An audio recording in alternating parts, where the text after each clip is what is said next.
Hello welcome to శ్రేణి media. ఇప్పుడు మన ముందున్నారు తాళపత్ర గంధ పరిశోధకుడు, సినీ రచయిత, కవి అయిన కావూరి శ్రీనివాస్ గారు. హాయ్ సార్, నమస్తే. నమస్కారం అమ్మా. నమో నమః. ఛానల్కి వచ్చి మీ అమూల్యమైన ఇంటర్వ్యూ కోసం కేటాయించిన దానికి ధన్యవాదాలు అమ్మా. సార్ చెప్పండి సార్, తాళపత్ర గంధాల గురించి మా ఆడియన్స్కి మీరు ఏం చెప్తారు? తప్పకుండా అమ్మా. నాకు ఈ అవకాశం కల్పించిన మన ఛానల్ వారికి, చూస్తున్న అశేష ప్రజానీకానికి నా యొక్క వందనాలు. అయితే చరిత్రకు తెలియని ఎంతోమంది తాళపత్ర గ్రంథం అంటే పూర్వకాలంలో మనకు తాటి ఆకుల మీద, అప్పుడు కాగితాలు ఉండేవి కాదు, పూర్వకాలంలో ఆకుల పైన రాశారు. ఇక అంతకంటే ముందు రాగి రేకులు, తామ్రపత్రం అంటారు సంస్కృతంలో, రాగి రేకుల మీద రాశారు. వాటికంటే ముందు బూర్జర పత్రం, భుజపత్రి ఆకుల పైన రాశారు. తర్వాత అంతకంటే ముందు జంతు చర్మాల పైన కూడా రాశారు. అట్లా వివిధ రకాలుగా ఉన్నాయి. మనకి ఈ తాళపత్ర గ్రంథాల్లో ఏంటంటే చరిత్ర చాలా గొప్పగా ఉన్నది. పూర్వకాలంలో తాటాకుల మీద ఒక మంచి ముహూర్తం చూసుకొని ఆకులను కట్ చేసి, అది కత్తిరించి సమభాగాలుగా కట్ చేసేసి వేడి నీళ్ళల్లో ఆ యొక్క ఆయుర్వేద పసర్లు వేసేసి ఉడికించి ఆ ఆకుల మీద గంటంతో రాసేవాళ్ళు. తర్వాత పూర్వకాలంలో రాసిన తర్వాత 15 రోజుల తర్వాత సత్యనారాయణ పసరు ప్లస్ మళ్ళీ విషముష్టి ఆకుల ద్వారా అది పైన పూతగా రాసేవాళ్ళు. మనకి 15 రోజుల తర్వాత స్పష్టమైనటువంటి ఆధారాలతో ఈ అక్షరాలు శుభ్రంగా ఉంటాయి. అందుకని కాగితాలు లేనప్పుడు ఆకుల మీద రాశారు కాబట్టి తాటాకుల మీద అది తాళపత్రం అంటారు. సంస్కృతంలో తాళపత్రం అంటారమ్మా, తెలుగులోనేమో తాటాకు అంటారు.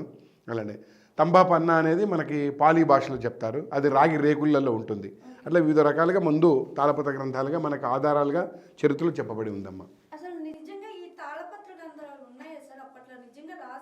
అమ్మా అయితే మనకి ఈ చరిత్ర కంటే ముందు మనకి చాలా గొప్పగా ఉన్నాయి.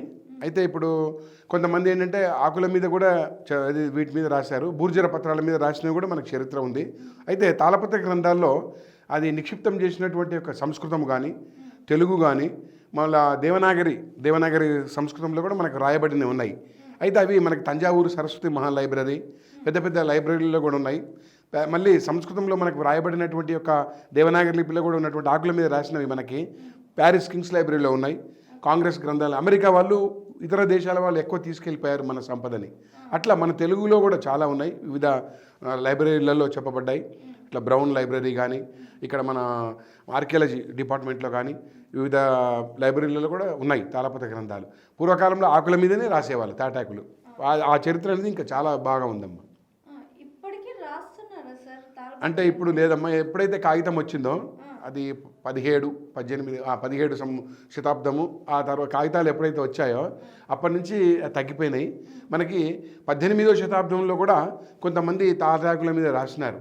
అంటే ఇప్పటికీ కొంతమంది ఏంటంటే టెస్ట్ చేస్తుంటారు, అది పరిశోధనలు చేస్తూ ఉన్నాయి. కానీ ఆ తాటాకు కంటే ఈ తాటాకు ఇప్పుడు స్పష్టంగా ఉండదు.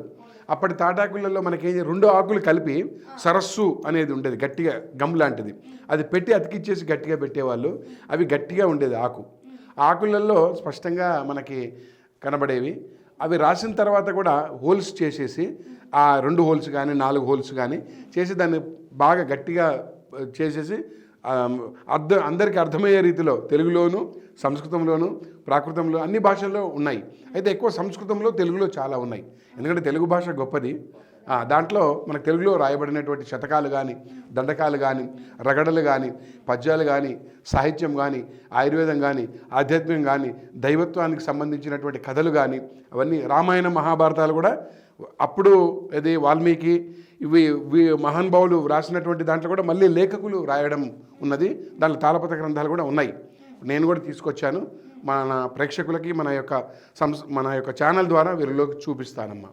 తాళపత్ర గ్రంథాలు మీరు చెప్పినట్టు అన్ని రకాలుగా ఉపయోగిస్తారు, బట్ కొన్ని అనుకోని విధంగా కూడా కొంతమంది ఉపయోగిస్తారు, చెడు కూడా ఉపయోగిస్తారు. అలా నిజంగానే ఉంటాయా సార్? అంటే అమ్మ ఇప్పుడు మనకేంటంటే దాంట్లో ఇప్పుడు మనకి మంత్రాలు, యంత్రాలు, తంత్రాలు 3 రకాలుగా చెప్పబడ్డాయి. మంత్రాల్లో కూడా మనకి ఇప్పుడు ఈ యొక్క వేదాల్లో ఉన్నటువంటి ఉపనిషత్తుల ద్వారా ఉన్నటువంటి మంత్రాలే గొప్పవి. ఇక మామూలు తుచ్చ మంత్రాలు అవి కూడా ఉంటాయి, అవి కూడా వ్రాయబడినవి ఉన్నాయి. అయితే ఏంటంటే అది చెడుగు ఉపయోగకూడదు. ఎందుకంటే చెడుగు చేసిన వాళ్ళకి తగ్గించాలే తప్ప మనం చెడుగా ఉండకూడదు. అయితే వాటిలలో కూడా ఉన్నాయమ్మా. ఎందుకంటే మనకి మంత్ర దాంట్లో మనకి దశమహావిద్యల్లో అమ్మవారి యొక్క స్తోత్ర కదంబాల్లో కాకుండా మనకి ఈ యొక్క మరుగుడు మందులు గిరుగుడు మందులు అంటారు, వాటిలో ఉన్నాయి కానీ అవి మంచివి కావమ్మా. అయితే ఏంటంటే వాటికంటే కూడా ఈ సాహిత్యము, ఈ యొక్క దైవత్వము, ఆధ్యాత్మికము, శతకాలు, దండకాలు, రగడలు, పద్యాలు ఇవి గొప్పవి. వీటిలో ఎక్కువ ఉన్నాయి, మంత్రాలు కూడా ఉన్నాయి చెడుగా, కానీ ఏంటంటే అది ఎక్కువ ఉపయోగించరు. ఇప్పుడు తెలుగు సాహిత్యంలో మనకి ఎంతో గొప్ప గొప్ప కవులు ఉన్నారు, వాళ్ళు వ్రాసినటువంటి తాళపత్ర గ్రంథాలే మనకు చాలా ఉన్నాయి వెలుగులోకి. అట్లా చెడు అనేది మనం దూరం పెట్టాలి.